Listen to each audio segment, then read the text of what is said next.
আমার ঘরে যে মক্কা মদিনা আছে, এই যে খানায়ে কাবা আমার মা আমার ঘরের ভিতরে আছে, তখন আমি বুঝি এটা আমার মায়ের খেদমতের কারণে আমার মায়ের দুয়ার ফসল।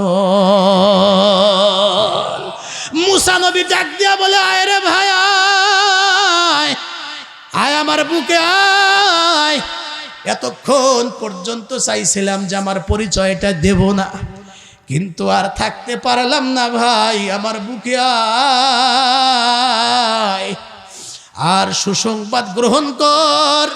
আমার নাম হলো মুসা কালিমুল্লাহ, আমি হলাম সেই পয়গম্বর। তোর মায়ের দোয়া যে কবুল, এটা আমার আল্লাহ আমার জানায়া দিয়েছে। সুসংবাদ নি, তোর মায়ের 2 নম্বরের দোয়াটাও কবুল, তুই হবি আমার জান্নাতের সাথী। 4 ভাই, বাবা মা বুড়া বুড়ি। বাবা চিন্তা করলো বেঁচে থাকতেই সম্পদগুলা ভাগ করে দেই ছেলে মেয়েদের মধ্যে, বলো কে কি নিবা। 4 জনের মধ্যে ছোট একটা ছিল হে মৌলবী, তবলিগ একটু সময় লাগাইছে, মুন্সি চাইছে। হে খালি ভাগ বটরা শুরু আর আগেই খালি কয়, ভাইরা আপনারা যে যাই করেন আমার ভাগে 2টা রাখেন। এখন কেউ কানে নেয় না, বড়গুলা ডাক্তার ইঞ্জিনিয়ার লয়ার। এক পর্যায়ে আচ্ছা তুই যে বারবার খালি কস 2টা জনে ভাগে থাকে, তুই কোন জায়গার কথা কস? এলাঙ্গা বাস স্ট্যান্ডের কথা কস নাকি? আবার গুড়িয়া বাস স্ট্যান্ডে বা ওই ফুলতলা যে বাজারের সাথে জমি, ওটার কথা তুমি কি ওইটা চাস নাকি? আবার এই মুন্সি কয় যে ভাই আমি ওই ভালো জায়গা দামি সম্পদ আমি চাই না, আমি চাই তোমরা যে যাই নাও আমার দুঃখ নাই, কিন্তু আমার ভাগে যেন আমার বাবা আর মা যেন থাকে, আমি এই 2টা চাই। সুবহানাল্লাহ। কালকে সকালে কইেন গো, একটু আওয়াজ করে কন না সুবহানাল্লাহ। বড়গুলা কয় যে আমরা তো ওটাই চিন্তা করছিলাম যে বাবা মারা যে কে পালে। মুন্সিরা আসলেই বোকা, ও যেটা বুঝছে আসলেই কি বোকা না, ও জানে এই 2টার পিছনে যদি আমি সময় ব্যয় করি, খেদমত করি, আল্লাহ আমাকে এমন ভাবে দিবেন, আল্লাহ আমাকে স্থায়ী ধনী বানাবেন, দুনিয়াতেও ধনী বানাবেন, আল্লাহ আখিরাতেও ধনী বানাবেন। একটা আওয়াজ দে জোরে কর সুবহানাল্লাহ। আমার নিজের চোখে আমি দেখেছি এই লোকটার সঙ্গে আমার সাক্ষাৎ। আমার ডাক দে বলে, হুজুর বড় ভাইরা যার যে জায়গা পছন্দ সম্পদ নিল, কিন্তু আমি আমার মা বাবারে নিয়েছি। সম্পদের মধ্যে আমার যা দিয়েছে আমার কোনো প্রশ্ন ছিল না। ছোট্ট একটা দোকান আমার ছিল, আমার মা বাবা দুনিয়া থেকে বিদায় হওয়ার দিন পর্যন্ত আমি প্রাণ ভরে খেদমত করেছি, দোকানদারিও করেছি, আর ফাঁকে ফাঁকে শেষ বয়সে আমার মা বাবা বিছনায় প্রস্রাব করত, পায়খানা পর্যন্ত করত। আমি এটা বরকত মনে করে, আল্লাহর পক্ষ থেকে পরীক্ষা, এটা মনে করে বরকত মনে করে আমি খুশি খুশি আমি আমার মা বাবার প্রস্রাব পায়খানা পরিষ্কার করছি। এতে সন্তানের জন্য লাঞ্ছনা আর লজ্জার কিছুই নাই, কারণ তুমিও তো 2-3 বছর পর্যন্ত বিছানায় প্রতিদিন কতবার পেশাব পায়খানা করছো, তোমার মা পেশাব পায়খানা নিজের হাতে পরিষ্কার করছে, মা কখনো ফেলে দেয় নাই। কথা ঠিক কিনা? ডাক দেয়া বলে, হুজুর মৃত্যুর দিন পর্যন্ত প্রাণ ভরে খেদমত করছি, বাবা মা কয়েকদিনের ব্যবধানে আগে পিছে 2 জন চলে গেছে, তবে আমার মা বাবার জীবনের শেষ মুহূর্ত পর্যন্ত একটা কথা আমি বারবার শুনেছি, আল্লাহ আমার এই শত সন্তানটাকে কিছু দিতে পারি নাই, তেমন কিছুই দিতে পারি নাই, কিন্তু আমার এই ছোট্ট সন্তানটা সারাটা জীবন আমার খেদমত করলো, আল্লাহ ওরে তুমি দুনিয়াতে অভাব দিও না, দুনিয়াতে ওরে বাদশা বানায়া দিও, কিয়ামতেও বাদশা বানায়া দিও। হুজুর আমার বাবা মা চলে যাওয়ার পরে অল্প কিছুদিনের ব্যবধানে আমার বড় ভাইদের সম্পদ সব হাতছাড়া, তাদের দিন চলে না। আল্লাহ পাক আমাকে এত সম্পদ দিয়েছেন, এই বিশাল শহরে বড় বড় 4-4টা ব্যবসা আমার, অর্থ সম্পদ কি পরিমাণ নিজেও বলতে পারবো না। একাধিকবার আল্লাহ হজ্জে বাইতুল্লাহ করিয়েছেন, সন্তানগুলিকে আল্লাহ মানুষ করার তৌফিক দিয়েছেন। এরপরে আমার এই শরীরটার মধ্যে কোনো রোগ ব্যাধি নাই। তখন আমি বুঝতে পারি নিজের ক্রেডিট নয়, আমার বুড়া বুড়ি মা বাবার দুয়ার ফসল। বিরক্ত হচ্ছেন কি আপনারা? মুসা নবী আল্লাহর কাছ থেকে জানতে পেরেছিলেন জান্নাতের সাথী হবে অমুক বাজারের ছাগল কেটে গোশত বিক্রি করে নরমাল একজন কসাই, আমার বেহেশতের সাথী হবে। মুসা পয়গম্বর আশ্চর্য হয়ে গিয়া বলেন, আশ্চর্য কথা, একজন কসাই, আলেম না, বুজুর্গ না, এত বড় কেউ না, প্রসিদ্ধ লোক না, সে আমার বেহেশতের সাথী হবে, অবশ্যই কিছু আমল আছে, দেখা দরকার। পরিচয় গোপন করে তার বাসার মেহমান হইছে। পরিচয় গোপন করে তার সঙ্গে মেহমান হইয়া যখন তার বাসায় চলে যায়, এই লোকটা ডাক দিয়া বলে, আপনি যেহেতু আমার বাড়ির মেহমান মুসাফির, অবশ্যই তো আপনার খেদমত বা আপনার সেবা মেহমানদারি করা আমার দায়িত্ব। তবে একটু হুজুর এই রুমটার ভিতরে বসেন, আমার গুরুত্বপূর্ণ একটা কাজ করে এরপরে আমি আপনার খেদমতে আমি আঞ্জাম দিব, আমি আপনার খেদমত করব। মুসা পয়গম্বর মনে মনে বলে, এটাই তো চাইছিলাম, যাও ভাই তুমি চলে যাও, আমাকে নিয়ে চিন্তা করতে হবে না। মুসা পয়গম্বর পাশের রুমে দূরত্ব বজায় রেখে ফলো করে। লোকটা আস্তে করে একটা রুমের মধ্যে ঢুকলো, দেখে নিতর কঙ্কাল একটা দেহ, একজন বুড়ি মানুষ পড়ে আছে। আঞ্জা দিয়া ধইরা গালের ভিতরে চুমা দিয়া টিবল পার পর্যন্ত নিয়ে গিয়া গরম পানি দিয়া সুন্দর করে লম্বা টাইম পর্যন্ত ডলে ডলে গোসল করাইল। এরপরে ঘরের মধ্যে নিয়া আবার কাপড় চোপড় পাল্টায়া দিয়া গরম কাপড়ের মধ্যে বসায়া বাজার থেকে মা পছন্দ করে এমন জায়গা থেকে গোস্ত কেটে রেখে দিয়ে সেই গোস্ত বিবির সহযোগিতা নিয়ে রান্না করে। মার পাশে বসিয়া ছোট্ট ছোট্ট লোকমা বানায়া ভাতের প্লেটটা হাতে নিয়া ছোট্ট ছোট্ট লোকমা বানায়া জনম দুঃখিনী মার মুখের ভিতরে দেয়। বুড়ি মানুষ খাইতে লম্বা সময় লেগে যায়, সন্তান তারপরে বিরক্ত হয় না। লম্বা টাইম নিয়ে মারে খানা পিনা কমপ্লিট করানোর পরে পানি পান করে আবার বিছানার মধ্যে কম্বল গায়ে জড়ায়া দিয়া বলে, মা অনুমতি দাও, এবার আমি ব্যক্তিগত কাজগুলি ছেড়ে আস। তবে যাইবার সময় বলে, বেটা দাঁড়া, আমার সঙ্গে একটু আমিন আমিন বল। মা তখন কম্বলের ভিতরে শুয়ে শুয়ে হাত দুইটা উপরের দিকে উঠায়া, বাঁকা দুইটা হাত উপরের দিকে উঠায়া ওই ভাঙ্গা ভাঙ্গা কণ্ঠে ডাক দিয়া বলে, মালিক, আমার এই সন্তানটা সারাদিন হাড় ভাঙ্গা পরিশ্রম করে, এরপরেও আমি মার একটা সেকেন্ডের জন্য ভোলে না। সারাদিন পরে বাসায় ফিরবার পরে সবার আগে আমি মার খবর নেয়, আমি মার খানা পিনা গোসল ঘুমের আগে খবর নেয়। ও মালিক, আমি মা হইয়া দোয়া করি, তোমার নবীনা বলছেন যে মায়ের দোয়া কবুল। কোরআনে আসমানে সকল কিতাবে বলা আছে মা বাবার দোয়া কবুল। আল্লাহ, আমি বুড়ি মা হইয়া আমি আমার সন্তানটার জন্য হাত বাড়ায়া বলি, আমার সন্তানটার অভাব দিও না, এই দুনিয়াতে কোনো বিপদ দিও না, আমার সন্তানটাকে অভাব দিও না, জটিল কঠিন কোনো রোগ ব্যাধি দিও না। আর যেদিন আমার সন্তানটা এই দুনিয়ার থেকে বিদায় হয়ে যাবে গো, মুসা কালিমুল্লাহ, তোমার একজন দামি পয়গম্বর মুসা নবীর সঙ্গে আমার এই সন্তানটাকে জান্নাত দিয়ে দিও। হযরতে মুসা কালিমুল্লাহ স্থির থাকতে পারলেন না, লোকটার কাছে গিয়া বলে, ভাই বুঝলাম এ তোমার মা, তবে তোমার মা যে এই মুহূর্তে দুই ধরনের দোয়া করছে, একটা দুনিয়ার জন্য আর একটা পারলৌকিক জীবনের জন্য। আমি জিজ্ঞেস করতে চাই ভাই গো, তোমার মার এই দোয়া যে আল্লাহ কবুল করছে কিনা তা কি তুমি বুঝতে পারো? লোকটা মুচকি হাসি দিয়া বলে, রাখেন রাখেন, আমার এই পাগলি মা শুধু আজকে নয় প্রতিদিন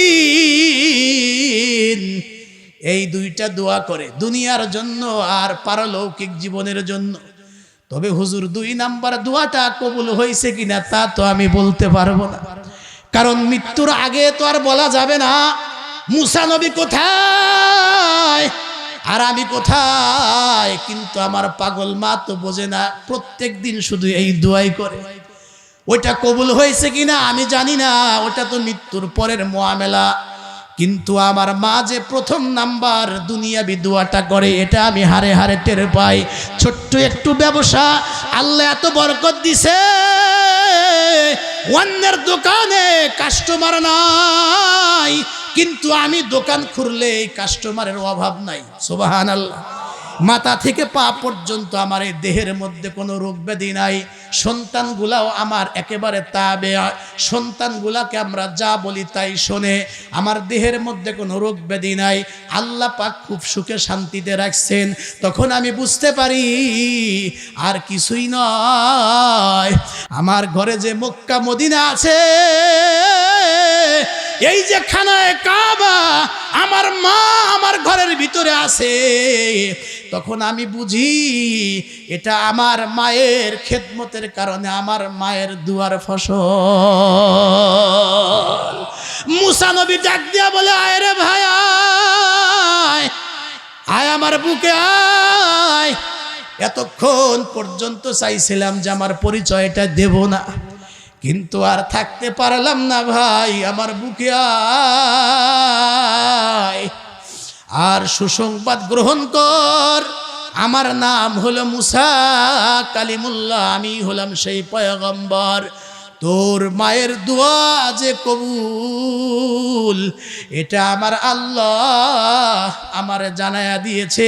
সুসংবাদ নি, তোর মায়ের 2 নাম্বারের দোয়াটাও কবুল, তুই হবি আমার জান্নাতের সাথী। এজন্য যাদের ঘরে মা বাবা আছে প্রাণ ভরে খেদমত করা, যাদের ঘরে মা বাবা নাই বাবা মার জন্য নেক আমল করে সন্তান আব্বা মার কবরে সবরে ছানি করবে। আল্লাহ তৌফিক দেখে আমিন বলেন। আল্লাহ রাব্বুল আলামিন নবীর শানে বলছেন যে মা আরসালনাকা ইল্লা রাহমাতাল লিল আলামিন। নবী হে, আমি আপনাকে বিশ্ব জগতের জন্য রহমত হিসাবে প্রেরণ করেছি, পাঠিয়েছি। আর নিজের শানে রব্বুল আলামিন বলেন আলহামদু আলহামদু লিল্লাহি রব্বিল আলামিন। সকল প্রশংসা ওই আল্লাহর জন্য যিনি বিশ্ব জগতের রব, প্রতিপালক। সুবহানাল্লাহ। তার মানে আমি রব যেমন বিশ্ব জগতের রব, প্রতিপালক, নবী হে আপনিও বিশ্ব জগতের জন্য আপনি রহমত। তার মানে রবের এরিয়া যত দূর, আমার আপনার নবীর নবুয়াতের এরিয়াও সীমানাও তত দূর। একটু আওয়াজ বাড়িয়ে জোরে বলেন না সুবহানাল্লাহ। আর আমার আপনার নবীকে আল্লাহ রাব্বুল আলামিন বিশ্ববাসীর জন্য আল্লাহ রহমত হিসাবে প্রেরণ করেছেন। কয়টি কথা বলবো। নবী আলাইহিস সালাম যে আমাদের জন্য বিশ্ববাসীর জন্য রহমত, হুজুরের নিজের মা হযরত আমেনা উনি নিজেই বয়ান করছেন, নবী যখন আমার পেটে আমি ব্যতিক্রম যা দেখেছি, তখন আমি বুঝতে পেরেছি আমার পেটে যিনি আছেন উনি সাধারণ কোনো ব্যক্তি নন। একটু জোরে বলেন সুবহানাল্লাহ। আমার মা বোনেরা কথাগুলি খুব ভালো করে বুঝবেন। নবী আমার যে বিশ্ববাসীর জন্য রহমত, নবীর মা হযরত আমেনা নিজেই বয়ান করেন, শোনো উম্মতেরা, তোমাদের নবী যখন আমার পেটে, মুহাম্মাদুর রাসূলুল্লাহ যখন আমার পেটে, আমি আমেনা যখন ঘর থেকে বের হইতাম, প্রখর সূর্য যখন তামাম দুনিয়ার সব জায়গায় তাপ দিতেছিল, কিন্তু নবীকে পেটে বহন করা অবস্থায় আমি যখন রাস্তায় চলতাম, আমার মাথার উপরে যদিও কোনো ছাতা বা কোনো কিছু ছিল না, কিন্তু আমি খেয়াল করতাম তামাম দুনিয়ার সব জায়গায় সূর্য আলো দিলেও আমার মাথার উপরে বা আমার শরীরে সূর্য তাপ দিত না বা আলো দিত না। আমার গায়ের উপরে ছায়া বা ঠান্ডা আরামদায়ক এক ধরনের ছায়া দেখা গেল। উপরের দিকে তাকায় দেখি যদিও আমার মাথার উপরে ছাতা নেই, কিন্তু নবী আমার পেটে এটার কারণে, এটার উসিলায় আমি যেদিকে যাই এক টুকরা মেঘ আমার মাথার উপরে সেই দিকেই আমাকে ছায়া দিতে দিতে যায়। শুধু কি তাই, হযরত আমেনা আরো বলেন, এই যুগে যেরকম অ্যাভেলেবল পানি হাতের নাগালে পাওয়া যায়, ওই সময় কিন্তু ইচ্ছে করলেই হাতের নাগালে অ্যাভেলেবল সচরাচর পানি পাওয়া যেত না। আমরা নির্ধারিত একটা কূপ থেকে পানি উঠাইতাম, তো সেই কূপের পানি 15-20 হাত 30 হাত নিচে ছিল। পানি উঠানের মাধ্যম ছিল কলসি বা বালতির সঙ্গে রশি বেঁধে, সেই রশি নিচে ফেলে দিয়ে, বালতি বা কলসি পাত্র নিচে ফেলে দিয়ে সেই পাত্রের মধ্যে পানি ভরে রশি দিয়ে টেনে টেনে আমরা পানি উঠাইতাম। কিন্তু বিশ্বনবী আমার পেটে থাকার কারণে আল্লাহ পাকের রহমতে, বিশ্বনবী যে রহমত, এটা আমি আমেনা বুঝতে পেরেছি। পানির প্রয়োজনে বালতি বা কলসি বা কোনো পাত্র হাতে নিয়া যখনই আমি কূপের পাশে গিয়া দাঁড়াইতাম, বালতি বা কলসির সঙ্গে রশি বেঁধে নিচে বালতি কলসি ফেলানোর দরকার হয় নাই। কূপের পাশে গিয়া দাঁড়াইতে আমি দেখতাম 15-20 হাত 30 হাত নিচের পানি, এটা দৌড়ায়া একেবারে হাতের নাগালে আসতো। আমি দাঁড়ানো অবস্থায় সেই কূপের ভিতর থেকে পানি ভরে নিতে পারতাম, কোনো অসুবিধা হয় না। মক্কার অন্যান্য মহিলারা বলতো, বোন আমেনা তুমি একটু এখানে দাঁড়াও, কারণ তুমি চলে গেলে পানি তো আবার আগের জায়গায় চলে যাবে, সুতরাং তুমি একটু এখানে দাঁড়াও, তোমার উসিলায় আমরাও একটু কূপ থেকে উপকৃত হতে চাই। একটু জোরে বলেন না সুবহানাল্লাহ।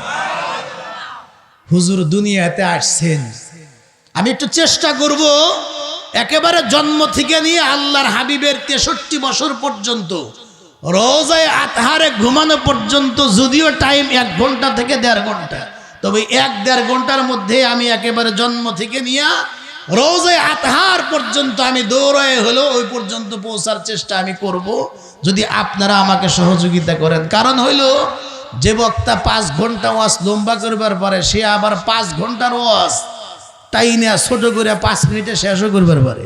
জোরে ফান কথা ঠিক কিনা দেখেননি কেমনি শেষ হয়। নবী আলাইহিস সালাম পৃথিবীতে চলে আসছেন, জন্মের সময় বহু কিছু হইল, সব রাখলাম। হুজুর জন্মগ্রহণ করেছেন ছোট্টকালে, মুরব্বীদের মুখেও আমরা শুনেছি যে সকালবেলা যে রোদ আসে, সূর্য যে তাপ দেয়, বাচ্চাকে নিয়ে এই রোদের মধ্যে বসলে নাকি জীবনে জন্ডিস হয় না। এটা জন্ডিসের নাকি ঔষধ, কথা ঠিক কিনা। হুজুরের দাদা আব্দুল মুত্তালিব উনি বলেন, বিশ্ব নবী আমার নাতি পৃথিবীতে আসার পরে আমি আমার নাতি মুহাম্মদকে নিয়া ওই সকাল 8টা বা 9টা 10টার যে রোদ আছে, এই রোদ যেন আমার নাতির গায়ে লাগে, এই নিয়ত করে আমি যখন ঘর থেকে বাহির হইয়া খানা কাবার চত্বরে যখন আমি মুহাম্মদকে নিয়ে বসে গেলাম, কিন্তু আশ্চর্য ব্যাপার হইল, আমি তাকায়া দেখলাম আমার গায়েও রোদ লাগে, আশেপাশে যত বস্তু আছে সব কিছুর গায়ে রোদ লাগে, কিন্তু তাকায়া দেখি আমার নাতিটার গায়ে কোনো রোদ লাগে না। আমি ভালো করে খেয়াল করে দেখি, আমার নাতি মুহাম্মদকে যেদিকে সরানো হয় হুবহু মাথার উপরে একটু অধর একটু দূরে দাঁড়িয়ে এক টুকরা মেঘ মুহাম্মদকে ছায়া দেয়। দুনিয়ার সব কিছুর মধ্যে তাপ লাগলেও আমার নাতি মুহাম্মাদের শরীরের মধ্যে কোনো রোদ লাগে না। নাম রাখছেন মুহাম্মদ। মক্কার অন্যান্য মানুষ ডাক দিয়া বলে, প্রশ্ন হইল যে মুহাম্মদ নামে অতীতে কেউ ছিল কিনা? বলে না, পৃথিবীর প্রথম নাম হুজুরের দাদা নিজের নাতি আমার আপনার নবী বিশ্ব নবীর নাম উনি নিজে রাখছেন মুহাম্মদ। লোকজন জিজ্ঞেস করে, আব্দুল মুত্তালিবে আনকমন নাম পাইলা কোথায়? আর এই নামের অর্থই বাকি।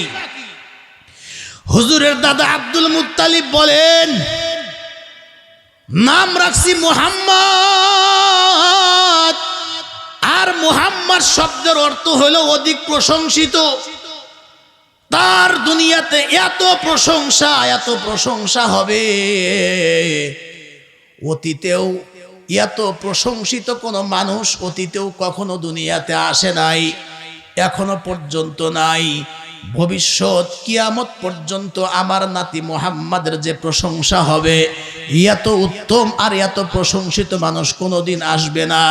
আমি আপনাদের কাছে একটা কথা জিজ্ঞেস করতে চাই, এতগুলি মানুষ আপনারা এখানে বসেছেন, জবান বন্ধ রাখবেন না, একটু আওয়াজ দিয়ে বলবেন তো, আমার আপনার নবীর চাইতে প্রশংসা বেশি হয়? বলুন তো, দুনিয়ার শুরু লগ্ন থেকে এ পর্যন্ত এমন কোন মানুষ কি পৃথিবীতে আসছে নাকি? একটু আওয়াজ দিয়ে বলেন, বর্তমানে আছে নাকি? কিয়ামত পর্যন্ত আসবে নাকি? খুব ভালো করে বুঝবেন। আমি একটু এই জায়গা রাখবার পরে আপনাদেরকে একটু সূরা কাউসারের দিকে নিয়ে যাইতে চাই। সূরা কাউসারের শানে নুজুলের ব্যাপারে যদি আমরা দেখি, আল্লাহর নবীকে আল্লাহ রব্বুল আলামিন তিনটা ছেলে সন্তান দিলেন। ছোট্ট বয়সে তিনজন ছেলে সন্তানকে আল্লাহ নিয়ে নিলেন নিজের কাছে, মেয়েদেরকে বাঁচায়া রাখলেন। মক্কার কাফেররা ডেকে ডেকে বলে, মুহাম্মদ লেস কাটা, নির্বংশ, কারণ ছেলের দ্বারা বংশ সাবেদ হয়। মুহাম্মাদের ছেলে নাই, তার মানে পৃথিবীতে মুহাম্মদ মারা গেলে তার কোনো প্রশংসা করার মতো লোক থাকবে না, বংশে বাতি দেওয়ার মতো কেউ থাকবে না। আল্লাহর পয়গম্বর কষ্ট পাইলেও নিজে কিছু বলেন না, কিন্তু আল্লাহ পাক সঙ্গে সঙ্গে সূরা কাউসার নাজিল করে তামাম দুনিয়ার মানুষকে জানায়া দিলেন। আর নবীকে ডেকে ডেকে বলেন, নবী হে, কাফেররা আপনার একটাও ছেলে বেঁচে নাই, ছেলেদেরকে আমি নিয়ে আসছি আর মেয়েদেরকে বাঁচায়া রাখছি। অবশ্যই তো আমি আল্লাহ রব্বুল আলামিনের এখানে হিকমত আছে, কিন্তু ওরা আপনাকে বলে আপনি নাকি লেস কাটা, নির্বংশ, আপনার প্রশংসা কেউ করবে না, আপনি দুনিয়ার থেকে চলে গেলে কেউ আপনার নাম নেবে না। ওরা কি বলে, আমি কি বলি সেটা শোনেন। ইন্না আ'তাইনাকাল কাউসার ফাসাল্লি লিরাব্বিকা ওয়ানহার ইন্না শানিআকা হুয়াল আবতার। আল্লাহ পাক রব্বুল আলামিন বলেন, বন্ধু হে, যদিও আপনার সব সন্তানদেরকে, ছেলেদেরকে আমি আল্লাহ রব্বুল আলামিন নিয়ে আসলাম, কিন্তু আর বিনিময়ে আমি আল্লাহ তাআলা আপনাকে কাউসার দান করলাম। ফাসাল্লি লিরাব্বিকা ওয়ানহার, সুতরাং আপনি আপনার রবের উদ্দেশ্যে নামাজ পড়ুন, কুরবানি করুন। ইন্না শানিআকা হুয়াল আবতার, নিঃসন্দেহে যারা আপনাকে বলে লেস কাটা, নির্বংশ, অবশ্যই যারা আপনার দুশমন, এরাই হলো লেস কাটা, নির্বংশ। মৃত্যুর পরে এদের নাম পৃথিবীতে শ্রদ্ধার সঙ্গে কেউ স্মরণ করবে না। আর ওয়ারাফা'না লাকা যিকরাক, আমি আপনার আলোচনাকে অনেক উপরে পৌঁছায়া দিয়েছি।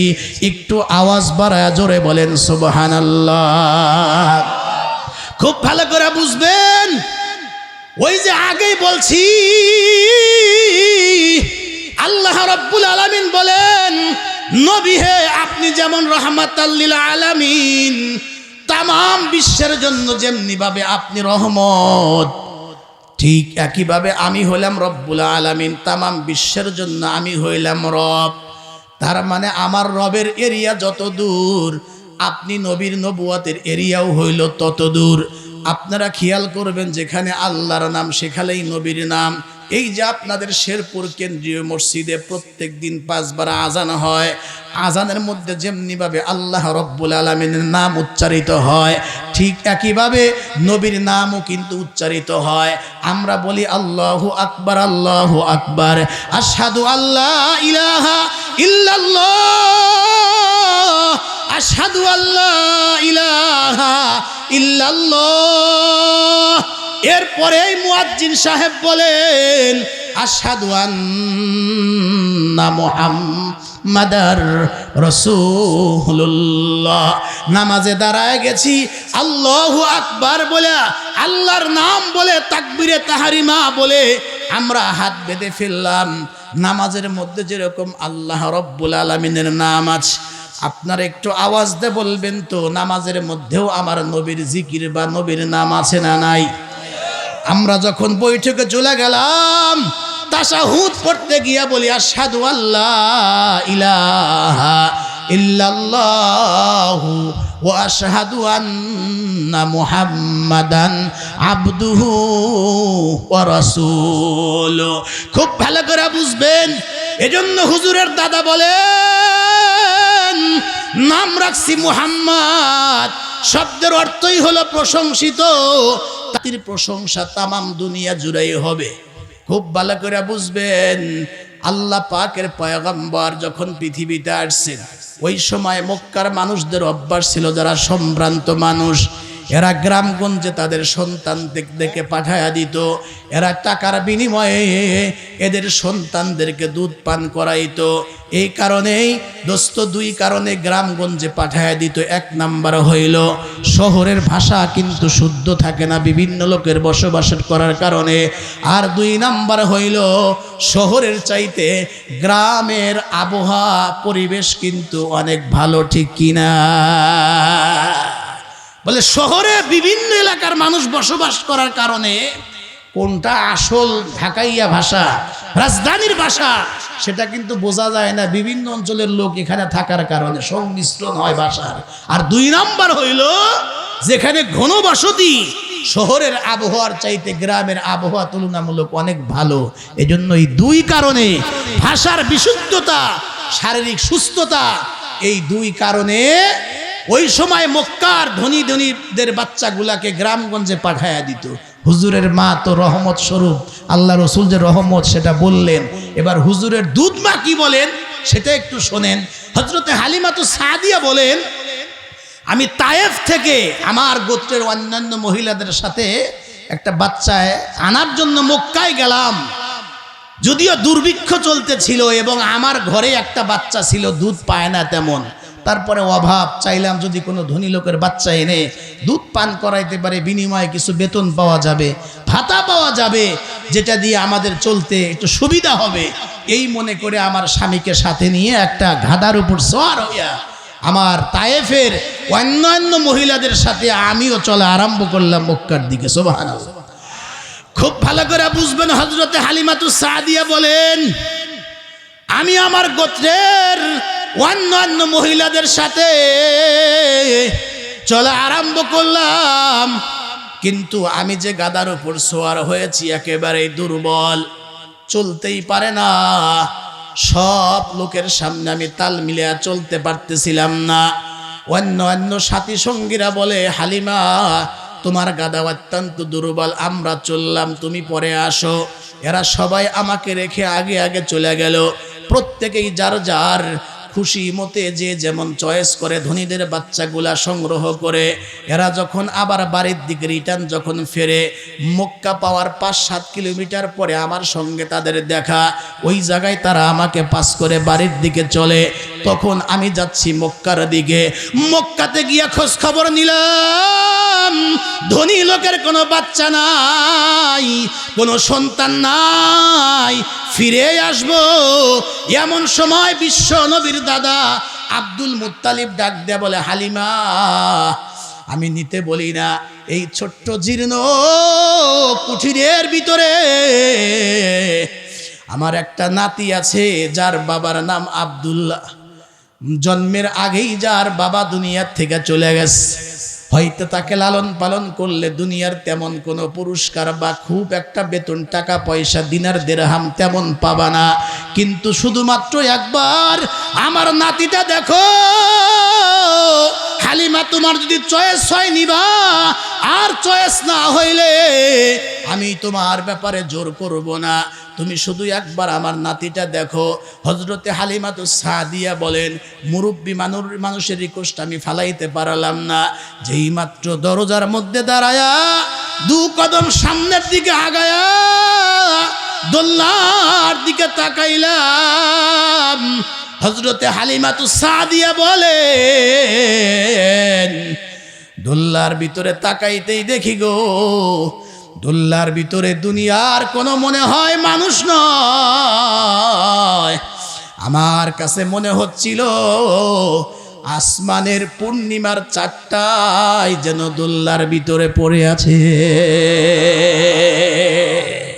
দেখার পরে আমার দিকে তাকায়া শিশু নবী একটা হাসি দিচ্ছে। আমার এই হাসির দৃশ্য চোখ দিয়া ঢুকিয়া আমার অন্তর এমন ভাবে কেড়ে নিয়েছে, আমি টান দিয়া বুকে নিলাম, বুক ঠান্ডা হয়ে গেল। আমি যেই মাত্র আমার স্তনে লাগাইয়া দিছি, যেই স্তনে দুধ ছিল না, আমার সন্তান আব্দুল্লাহ ঠিক মতো দুধ পেত না।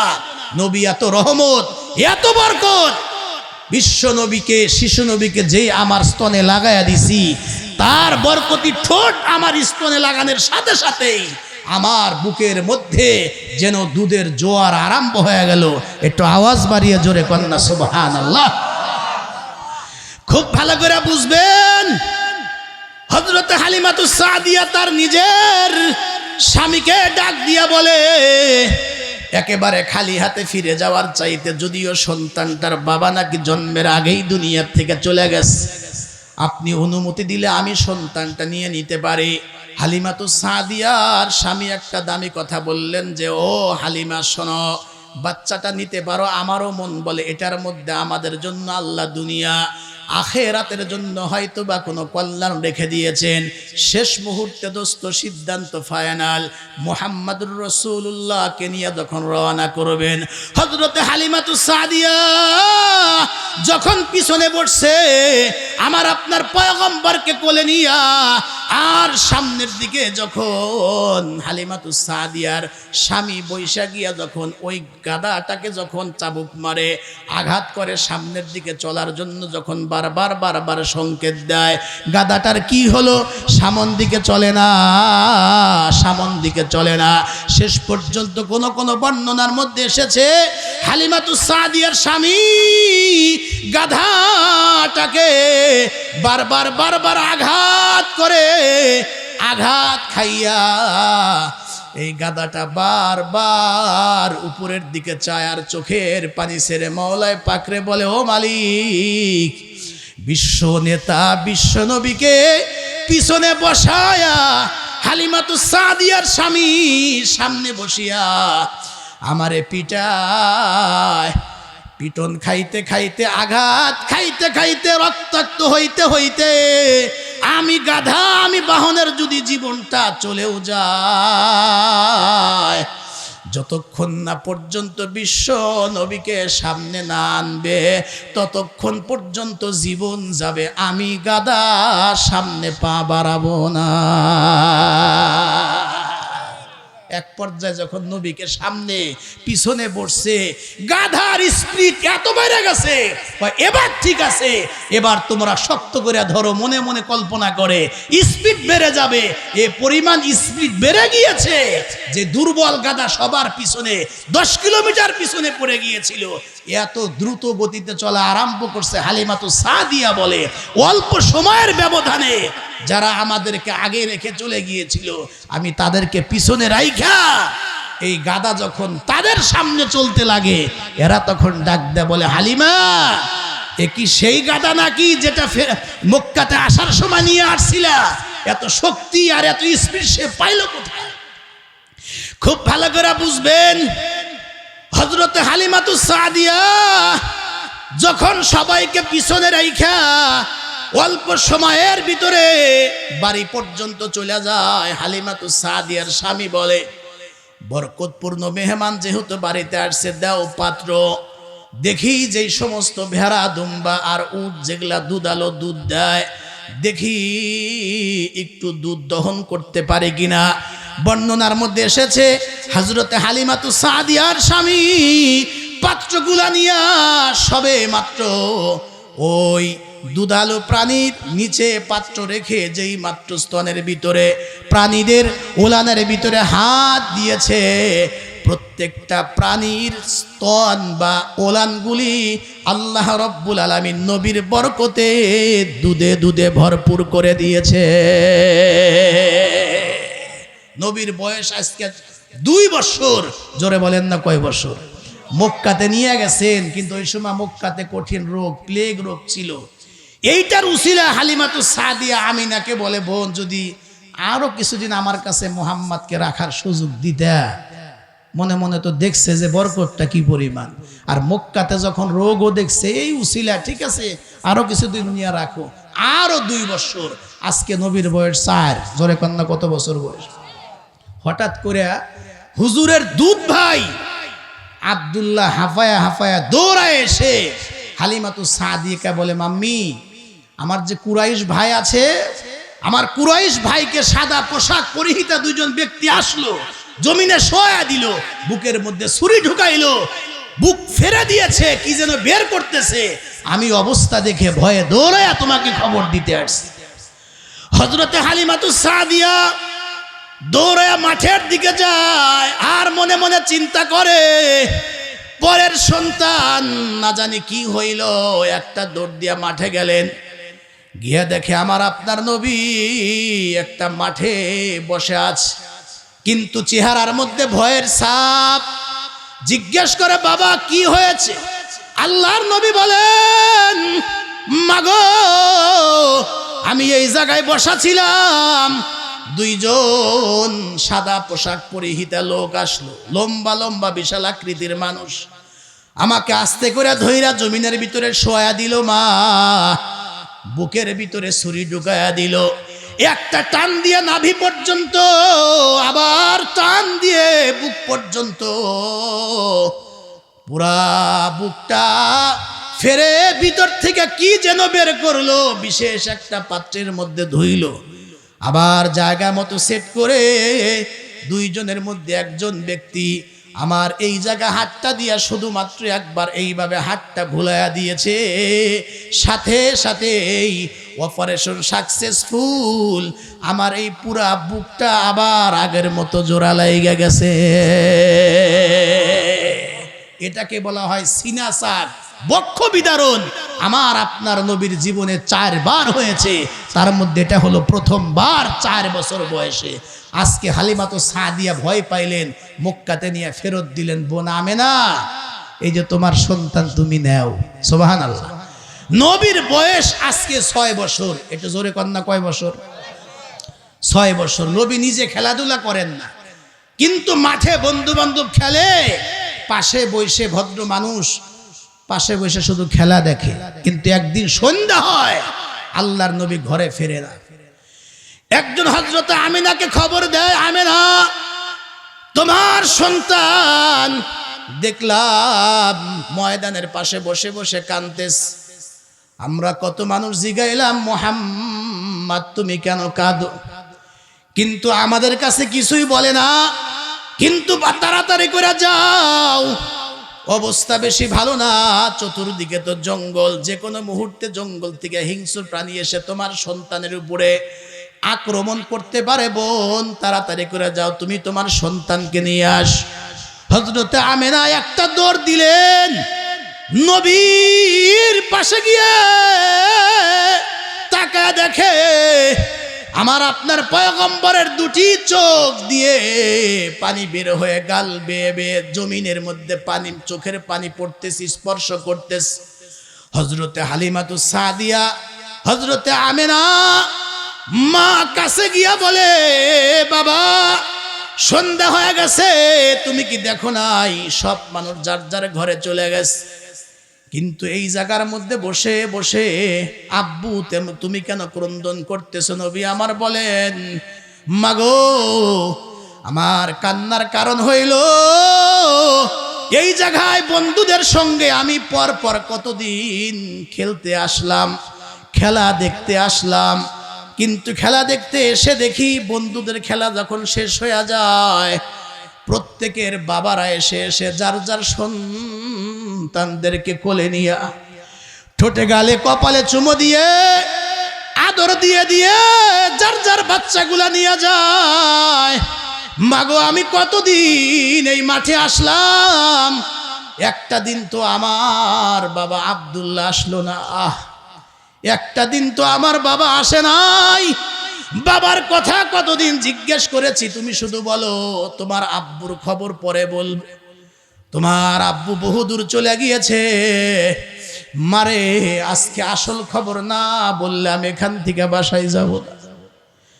এই যে আমার মুসলমান ভাইরা যারা ছোট্ট ছোট্ট বাচ্চা দুনিয়ার মধ্যে রাইখা মারা যায়, আজরাইল যখন তাদের কাছে আসে ওই সময় হয়তো বা তারা কথা বলতে পারে না, কিন্তু যাদের ঘরে ছোট্ট ছোট্ট বাচ্চারা আছে এই ছোট ছোট ছেলে মেয়েদেরকে রেখে বাবা মা দুনিয়া থেকে চলে গেলে শুধু যে সন্তানদের কপালে দুঃখ হয় আর খারাপ লাগে তা নয়, বাবা মার অন্তর কিন্তু ভেঙ্গে চৌচির হয়ে যায়। খুব ভালো করে বুঝবেন, মা ডেকে ডেকে বলে চলো বাসায়, চলো বাসায় গিয়ে তোমার আব্বুর খবর বলবো। বাসায় নিয়ে এসে শ্বশুর আব্দুল মুত্তালিবের কাছে গিয়া বলে, আব্বাজান আপনার নাতির এই এই অবস্থা, এখন আমি কি করতে পারি, আমি কেমনে বুঝাই?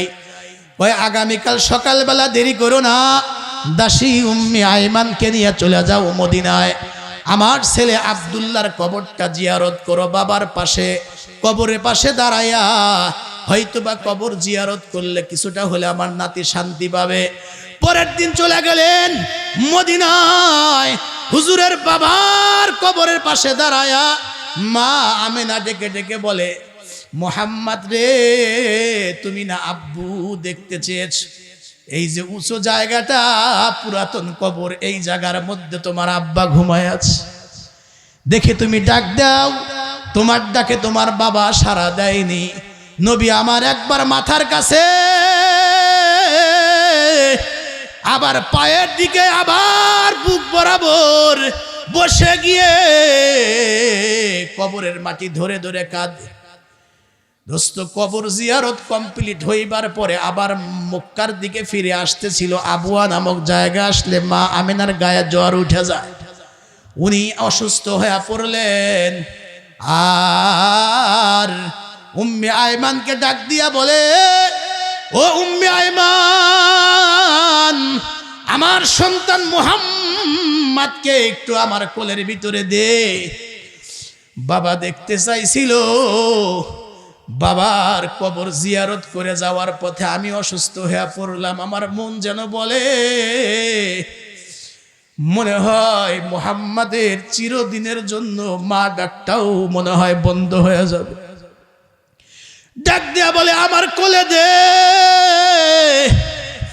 আর বলে, আমার মন বলে আমিও মনে হয় দুনিয়ায় থাকবো না, আমি চলে যাব। নবী আমার মায়ের বুকে মাথা রাইখা বলে, মাগো আব্বাও জন্মের আগে দুনিয়ার থেকে চলে গেল, এবার তুমিও যদি আমার রাইখা চলে যাও, বলো আমি রাতে কার বুকে মাথা রাইখা ঘুমাবো? এখানে যারা বসা আছেন শত শত মানুষ, পর্দার আড়ালে হাজার হাজার মা বোনেরা কথা শুনতেছেন, দিলটা একটু নরম করে দিবেন। আমি আর লম্বা টাইম কথা বলতে চাই না। আমাদের মাঝখান থেকে জানি না কার যেন জনম দুঃখিনী মা কবরে চলে গেছে, কার যেন আব্বা দুনিয়াতে নাই, মা বাবা যার নাই, কোনোদিন মাকে মা বলে বাবাকে বাবা বলে একটা ডাক দেওয়ার সুযোগ নাই। এই মা দীর্ঘদিন পর্যন্ত পেটে নিয়ে বোঝা বহন করলেন, জন্ম দিলেন, দীর্ঘদিন দুধ পান করাইলেন। বাবার ছোট্টকালে বাবার হাতের আঙ্গুল ধরে হাটে বাজারে যাইতাম, ঈদের দিন কত জায়গায় বেড়াইতে যাইতাম, মাহফিল শুনতে যাইতাম। ওই স্মৃতিগুলো একটু মনে করেন। আর দুয়ার নিয়তে চোখের কর্নারে যদি মশার দানা পরিমাণ পানি যদি আপনি একটু জমা করে আল্লাহরে দেখাইতে পারেন, এই মাহফিল সাক্ষী, মা বাবা যার কবরে, আল্লাহর নামের কসম, হাদিস বলে ও সন্তানের মা বাবার কবরের আযাব মাফ। যাদের মা বাবা ঘরে আছে পায়ে হাত দিয়া বলবো, এই যুবক ভাইয়েরা, বোনেরা, যুবকেরা, তরুণীরা, খবরদার মা বাবার সামনে চোখ রাঙ্গায় কথা বলিও না। এজন্য সুলতান মাস্টার বসা আছেন, সভাপতি সাহেব বসা আছেন, অতিথিবৃন্দরা বসা আছেন, এখানে বহু মুরব্বীরা আছেন, যাদের মা নাই, যাদের বাবা নাই, এরা হয়তোবা তোমাদেরকে দেখায় কাঁদে না, কিন্তু বিভিন্ন সময়ে ঈদের দিনে, এরপরে শবে বরাতের রাত্রে, বিভিন্ন অনুষ্ঠানের সময়, ঈদের দিন কুরবানির গোশত কাটতে গিয়া বাবা মার কথা মনে হয়, কত স্মৃতি যে সামনে চলে আসে, এরা আর চোখে পানি রাখতে পারে না। এজন্য যাদের ঘরে মা বাবা আছে, এই মা বাবা তোমার মক্কা মদিনা মূল্যায়ন করো। আর যাদের মা বাবা নাই, বসেন বসেন, মা বাবা নাই তো মা বাবা চলে গেলেও আমাদের কিছু দায়িত্ব কর্তব্য আছে। মা বাবার ওসিয়তগুলি পূরণ করা, মা বাবার জন্য দোয়া করা, মা বাবার জন্য আল্লাহর হস্তে, আল্লাহ রাস্তায় দান করা। কেউ যদি চান আমার ব্যবসায় উন্নতি হোক, কেউ যদি চান আল্লাহ যেন আমার ক্ষমতায় বসান, কেউ যদি চান আল্লাহ যেন আমাকে ইজ্জত দেন, কেউ যদি চান যেন আমি সফল ব্যবসায়িক হতে চাই, আমি আল্লাহওয়ালা হতে চাই, সে যেন তার মা বাবার প্রাণ ভরে খেদমত করে, আল্লাহর নামের কসম মা বাবার খেদমত করে। ও সন্তান কোনোদিন লাঞ্ছিত, অপমানিত, অভাবে পড়তেই পারে না। একটু আওয়াজ দিয়ে জোরে কর সুবহানাল্লাহ। আপনারা বিরক্ত হচ্ছেন? আল্লাহর নবীর মা চলে গেলেন, এখানে দাফন হইল, মাকে রাইখা চলে গেলেন মক্কাতে। আজকে আল্লাহর নবীর বয়স 8 বছর। একটু বলেন না কয় বছর? হুজুরের দাদা এই 8 বছর পর্যন্ত অভিভাবক ছিলেন।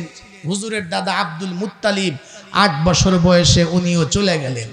আজকে হুজুর সাল্লাল্লাহু আলাইহি ওয়াসাল্লামের বয়স 21 অথবা 25 বছর। এক টান দিয়ে 25 বছর শেষ। আল্লাহ পাকের পয়গম্বরের বয়স আজকে 25 বছর। মক্কাতে একজন ধনী মানুষ ছিলেন হযরতে খাদিজা, সম্ভ্রান্ত, শিক্ষিতা, ভদ্র, টাকা পয়সার অভাব নাই, ধনী, ওনার বিশাল ব্যবসা, একজন ম্যানেজার লাগে, সত্যবাদী, আমানতদারি। আল্লাহ রসুলের খবর পাইলেন, নিয়োগ দিলেন।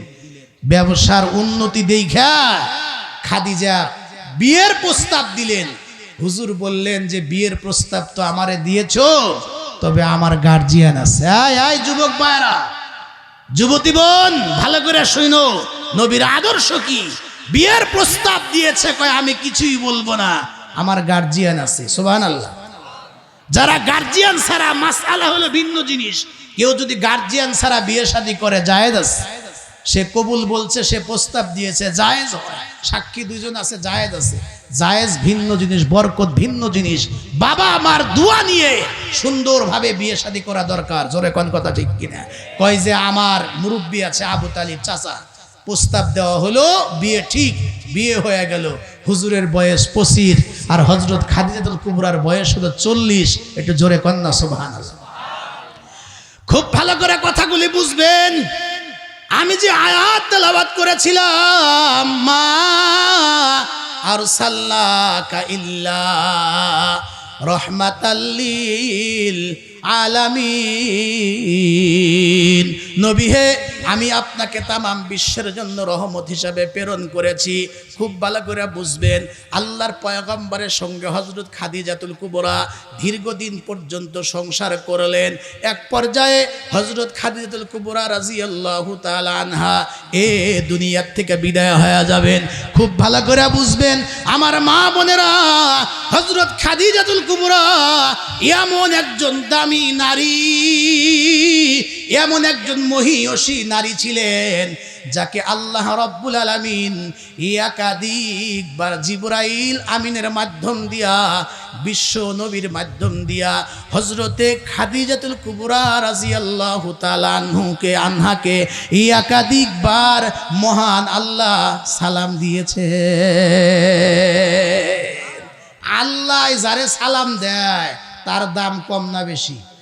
জোরে বলেন, জোরে বলেন। এদেশের প্রাইম মিনিস্টার ধরেন, বর্তমান অন্তর্বর্তীকালীন সরকার প্রধান ডক্টর ইউনূস যদি আপনাদের এলাকার কাউরে ফোন দেয়, মাঝে মাঝে কথা হয়, তার গরমে কি এলাকা থাকা যাবে গো? কথা বল না কে? যে তার সঙ্গে ডক্টর ইউনূসের সম্পর্ক, হ্যারে চেনে, হ্যার নাম জানে, ওরে বাবা রে বাবা, কথা কন না, কথা ঠিক কিনা? তাই যদি এমন হয়, সরকারের সরকার, বিশ্ব সরকার, মহান আল্লাহ রব্বুল আলামিন যেই মহিলাকে সালাম দিয়েছে, আওয়াজ দে বলুন না, তার দাম কম না বেশি? নিজের সকল ধন সম্পদ দিনের জন্য সব বিলীন করছেন, নবীর ঘরে আসছেন। মাগো, এই খাদিজার বিয়ের আগে, নবীর ঘরে আসার আগে তার কাপড় কি পরিমাণ ছিল, একটা কিতাবে দেখছি, শত শত থ্রি পিস, শত শত তার পোশাক। একটা পোশাক যেদিন পরতেন আম্মাজান খাদিজা, এই পোশাকটা 2-1 বছর আর সিরিয়ালি আসতো না। এটা সুবহানাল্লাহ বললেন না? কি পরিমাণ ধনী আর কি পরিমাণ শৌখিন একজন নারী ছিলেন। কিন্তু ইসলাম কবুল করার পরে কবরের ভয় যখন ঢুকছে, আখিরাত যখন ঢুকছে, সকল সম্পদ সে দিনের জন্য অক্ষ করে দিয়েছেন, আল্লাহর নবীর পায়ের কাছে রাখছেন। নবীও নিজের জন্য 4 আনা পয়সাও খরচ করেন নাই, সব দিনের জন্য খরচ করে দিয়েছেন। সুবহানাল্লাহ। নবীর পাশে আজকে খাদিজা দাঁড়ান, আমার দিকে দেখেন, কাপড়ের একটা আঁচল এইভাবে মুঠ করে ধরে আছে, ছেড়ে দাও খাদিজা। এখন দেখে মুঠের মধ্যে যেটা ছিল মুষ্টির ভিতরে, দেখে ওইটুকু ছিঁড়া, ওইটুকুর মধ্যে কোনো কাপড় নাই।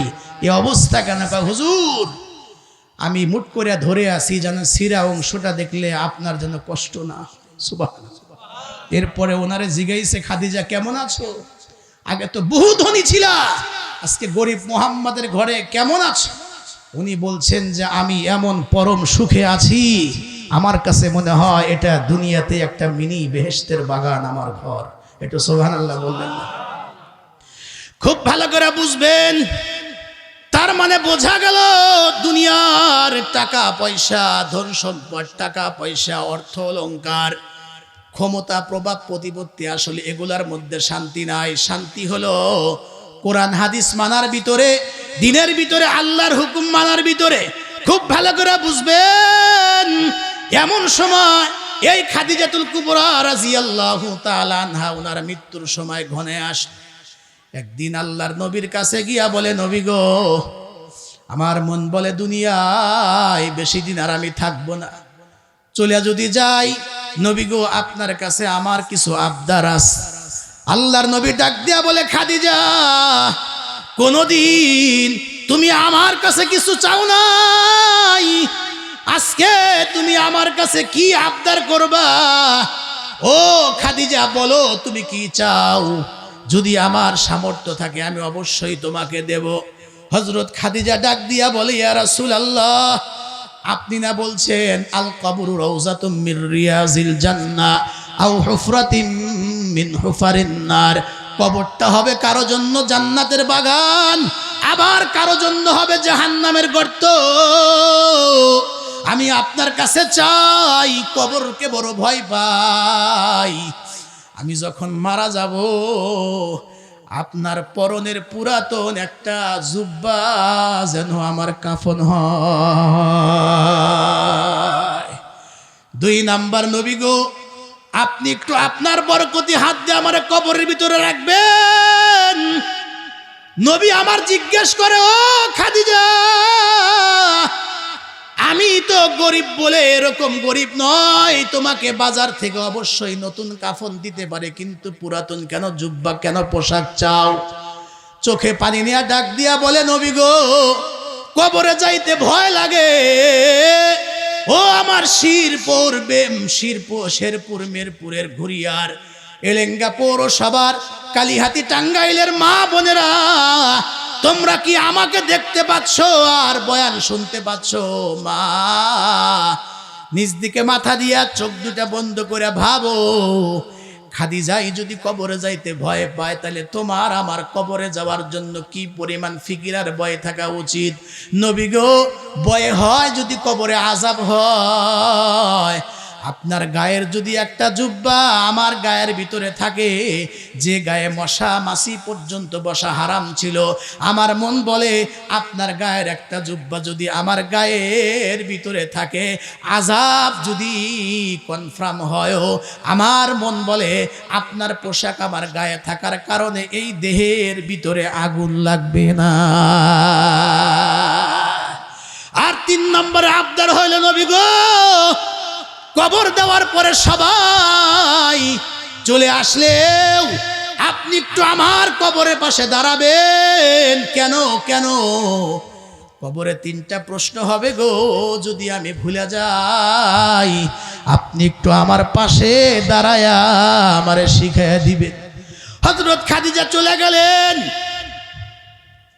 গোসল করায়া কাফন পরায়া খাটিয়ার ভিতরে শোয়া জানাজা দিয়া যখন কবরের ভিতরে নামাবে, কবরস্থ করবার পরে নবী আমার বললেন, তোমরা সবাই চলে যাও, আমার কিছু কাজ এখনো বাকি আছে। নবী হযরত খাদিজার কবরের পাশে দাঁড়ায়া রইছেন, আসেন না নবী আমার। লম্বা টাইম পর্যন্ত জিবরাইল আমিন এসে বলে, নবী গো, আপনি চলে যান, আপনি চলে যান, আল্লাহ তাআলা আমারে পাঠাইছেন। আপনি একাই যে শুধু খাদিজাকে ভালোবাসেন, মোহাব্বত করেন তাই নয়, আল্লাহ নিজেও খাদিজাকে মোহাব্বত করেন। আপনার দেরি করার দরকার নাই, আল্লাহ খাদিজার পক্ষ থেকে নিজে ওই ফেরেশতাদের প্রশ্নের জবাব দিয়ে দিয়েছে।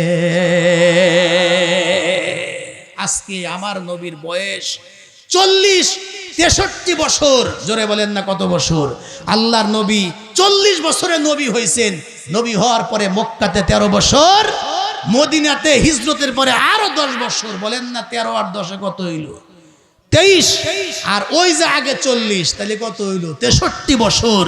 আল্লাহর রাসূলও ওনার গায়ের মধ্যে প্রচন্ড জ্বর। আম্মা জান আয়েশা সিদ্দিকার ঘরের ভিতরে শোয়া, নবী টান দিয়া মাঝে মাঝে কম্বল আর চাদর দিয়া চেহারা ঢেকে দেন, আবার মাঝে মাঝে চেহারা খুলে ফেলেন। পাশেই একটা ঠান্ডা পানির পাত্র কলসি, এর মধ্যে মাঝে মধ্যে হাত ঢুকান, আবার বের করেন। হযরত আয়েশা সিদ্দিকা বলেন, মৃত্যুর যন্ত্রণা যে কত কঠিন আমিও দেখছি। নবীর প্রত্যেকটা ঘামের, প্রত্যেকটা লোমের গোড়া থেকে দেখলাম নবীর এমন কোন শরীরে লোম নাই যে লোমের নিচে ঘাম জমে নাই। মৃত্যুর যন্ত্রণা জোরে বলেন না কম না অনেক বেশি? আরো জোরে বলেন কম না অনেক বেশি? আল্লাহর নবী এই হুশ আবার বেহুশ খুব ভালো করে বুঝবেন। আল্লাহর হাবিব এই অবস্থায়, আর হযরত ফাতেমাও তার পাশে বসে কাঁদতেছে। এক পর্যায়ে কে যেন দরজার মধ্যে করাঘাত করে।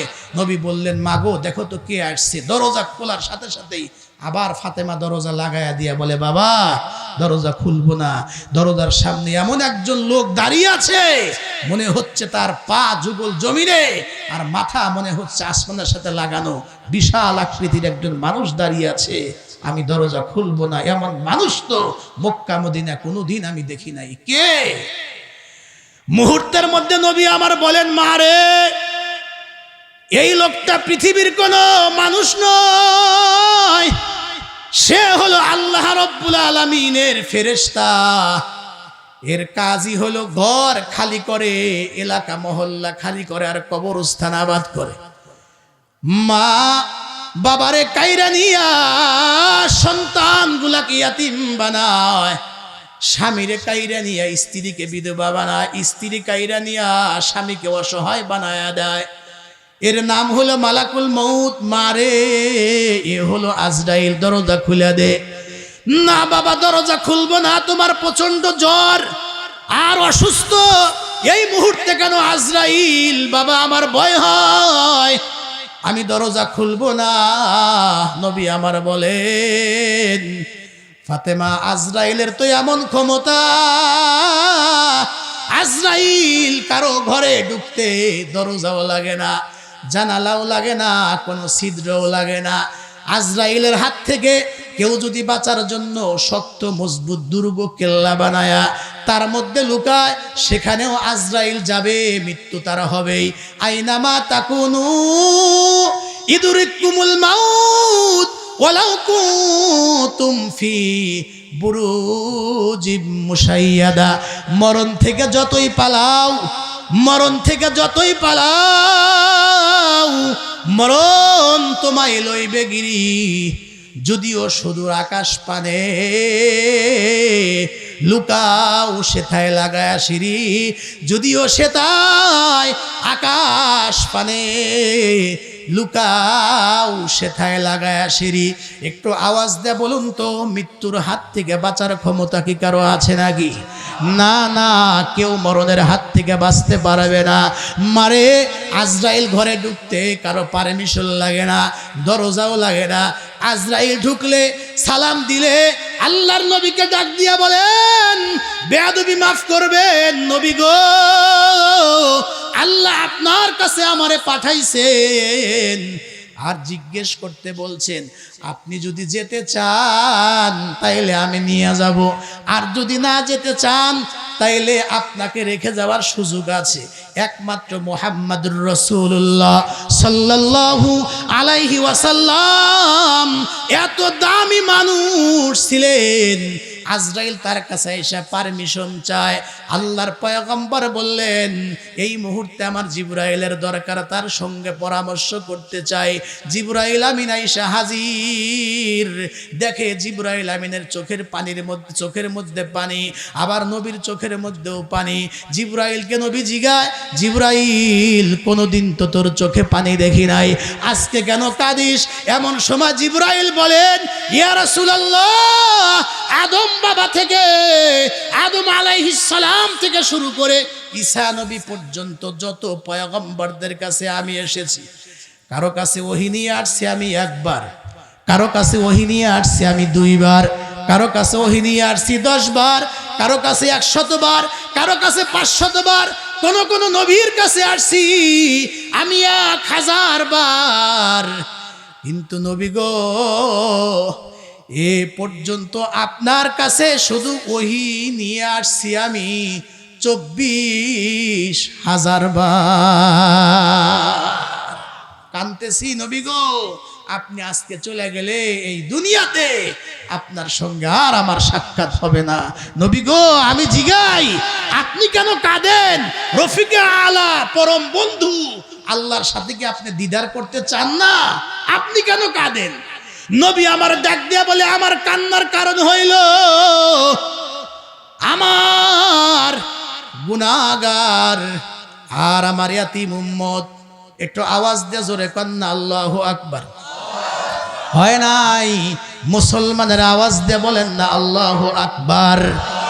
হয় নাই? আর জোরে বলেন আল্লাহু আকবার। আমার কান্নার কারণ হইল আমার গুনাহগার ইয়াতীম উম্মত।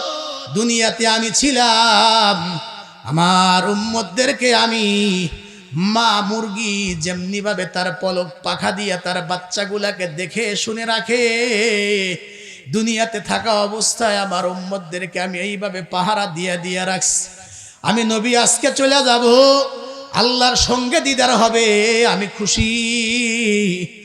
কিন্তু আমার গুনাহগার উম্মতকে আমি ফালায়া কেমনে যাব? আমি না থাকলে আমার ইয়াতীম গুনাহগার উম্মতের কি হবে? আল্লাহ পাক রব্বুল আলামিনকে জিবরাইল জিগায়, আল্লাহ পাক ডাক দিয়া বলেন, জিবরাইল,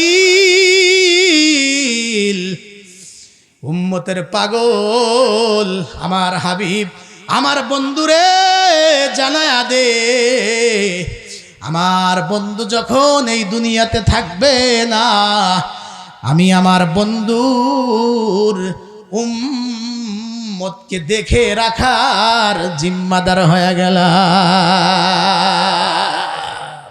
আল্লাহর হাবিব দুনিয়া থেকে চলে গেলেন। এই হলো জন্ম থেকে 63 বছর পর্যন্ত, মাঝখানে বহু কিছু বাদ দিয়া আমি শুধু দৌড়ায় পর্যন্ত আসছি। ঘড়ির দিকে তাকায়া দেখতেছি, ঘড়িতেও একেবারেই প্রায় 10টা 2-1 মিনিট সময় বাকি আছে। আমি কি আপনাদেরকে বিরক্ত করলাম? জোরে বলেন, বিরক্ত করলাম? এজন্য এত দামি একজন নবী আল্লাহ আমাদেরকে দিয়েছে। আমরা এই নবীর অনুকরণ করব, নবীর সুন্নত মানব, নবীর দেখানো পথে আমরা চলব। আল্লাহর নবীর সুন্নাত হলো পরস্পরে হিংসা করা যাবে না, বিদ্বেষ রাখা যাবে না, কেউ কারো ক্ষতি সাধন করা যাবে না। আমরা একে অপরে মিলে মোহাব্বতে, নবী আমাদের এক, কোরআন আমাদের এক, আল্লাহ আমাদের এক, আমাদের কালেমা এক, আমরা সবাই ঐক্যবদ্ধভাবে আগামীর পথ চলতে চাই। রাজি আছেন না নাই? জোরে বলেন রাজি আছেন না নাই? শুধু আমি সর্বশেষ এতটুকুন বলবো, আমাদের বাংলাদেশে এই বিশ্ব নবীর পরে আর কোন নবী নাই। উনি হলেন শেষ নবী, উনি হলেন শ্রেষ্ঠ নবী এবং উনি হলেন শেষ নবী। উনার দ্বারাই খাতামুন নবিয়্যিন। আজকে এশার নামাজ ইমামতে আমি করেছি আপনাদের মসজিদে। আমি যে আয়াত শুরুতেই পড়েছি, মা কানা মুহাম্মাদুন আবা আহাদিম মির রিজালিকুম ওয়ালাকির রাসূলুল্লাহি ওয়া খাতামুন নবিয়্যিন। আমার আপনার নবীর একটা উপাধি হলে উনি শেষ নবী। এই কথাটা কোরআনের, তাহলে এই কথা কার? আরো জোরে বলেন না কার? তাহলে আল্লাহ বলেন আপনি শেষ নবী। এখন যদি দুনিয়াতে কেউ বলে নবীর পরেও আরো নবী আছে, কাদিয়ানি নবী, আপনারা কি এটা বিশ্বাস করবেন? জুতা মারা দরকার। জোরে কোন কথা ঠিক কিনা? এজন্য শুধু এতটুকুন বলবো, উম্মতেরা, নবীর পরে কোনো নবী নাই। অতীতে বহু বছর পর্যন্ত সকল সরকারের কাছেই আমরা দাবি জানিয়ে এসেছি, এটা মুসলমানদের ওলামায়ে কেরামের নবীর উম্মতের প্রাণের দাবি। তামাম বিশ্বের বিভিন্ন রাষ্ট্রে কাদিয়ানীদেরকে অমুসলিম আর কাফের ঘোষণা করা হয়েছে। আমরাও চাই আমাদের বাংলাদেশে কাদিয়ানীদেরকে, যারা নবীর পরে নবী, গোলাম আহমদ কাদিয়ানীকে যারা নবী বলে তারা স্বীকার করে, যারা নবী বলে তারা স্বীকার করে, আমরাও বলতে চাই রাষ্ট্রীয়ভাবে আমাদের বাংলাদেশেও যেন কাদিয়ানীদেরকে কাফের ঘোষণা করা হয়। এ কথার সাথে আপনারা একমত আছেন না নাই? এজন্য আগামী 15ই নভেম্বরে আল্লামা আব্দুল হামিদ মধুপুর পীর সাহেব সহ এদেশের সকল ইসলামী দল, সকল ওলামায়ে কেরাম এবং সকল মুসলমান এবং দেশে বিদেশে, আরব আমেরিকা থেকে সৌদি আরব সহ সারা বিশ্বের বিভিন্ন ওলামায়ে কেরাম ওখানে থাকবেন এবং তারা একটা সম্মেলনের ডাক দিয়েছেন যে নবীর পরে নবী নাই, সংসদে আইন চাই, রাষ্ট্রীয়ভাবে এই কাদিয়ানীদেরকে কাফের ঘোষণা করতেই হবে। আমাদের এদেশে কাদিয়ানীরা থাকতে পারবে কিন্তু মুসলমানের আইডি কার্ড ব্যবহার করতে পারবে না। এদেশে তারা থাকতে হলে কাফের এবং অমুসলিম হিসাবেই হিন্দু ভাইরা যেভাবে থাকে, বৌদ্ধরা যেভাবে থাকে, খ্রিস্টানরা যেভাবে থাকে, ঠিক একইভাবে কাদিয়ানীরাও আমার দেশে থাকবে, অমুসলিম হিসাবে থাকবে, মুসলমান হিসাবে থাকতে পারবে না। এজন্য সংসদে আইন চাই, নবীর পরে নবী নাই। এ কথার সাথে আপনারা যারা যারা একমত, শুধু তারাই একটু দুটা করে হাত একবার উপরের দিকে উঠান, একটু হাত সোজা করেন, এবার একটু আওয়াজ দিয়ে বলেন নারায়ে তাকবীর। আরো সোজা করেন নারায়ে তাকবীর।